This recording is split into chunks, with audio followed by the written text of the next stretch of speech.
ओतूर पाचघर येथील आदिवासी विकास संघ गोरेगाव मुंबई यांच्या वतीने आदिवासी समाजासाठी दिवाळी फराळाच्या साहित्याच्या वाटपाचा कार्यक्रम 6 नोव्हेंबर 2011 रोजी पार पडला।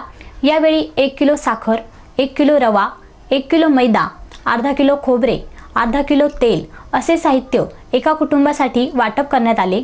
वाडी, डाळिंबी, गोंदेवाडी, मेंगाळवाडी, धावशी, मोरदरा, गणेशनगर आणि परिसरातील 250 आदिवासी कुटुंबियांना यावेळी फराळाच्या साहित्याचे वाटप करण्यात आले।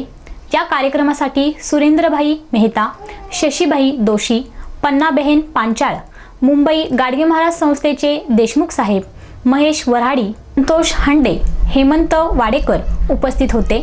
आदिवासी विकास संघाचे संस्थापक किशोर भोईर, अध्यक्षा उषा भोईर व कीर्ती भोईर यांनीही कार्यक्रमाला हजेरी लावली। कार्यक्रमाचे प्रास्ताविक किशोर भोईर यांनी केले व सूत्रसंचालन लोकशाहीर भीमराव ठोंगिरे यांनी केले। यावेळी परिसरातील मोठ्या प्रमाणात जनसमुदाय उपस्थित होता।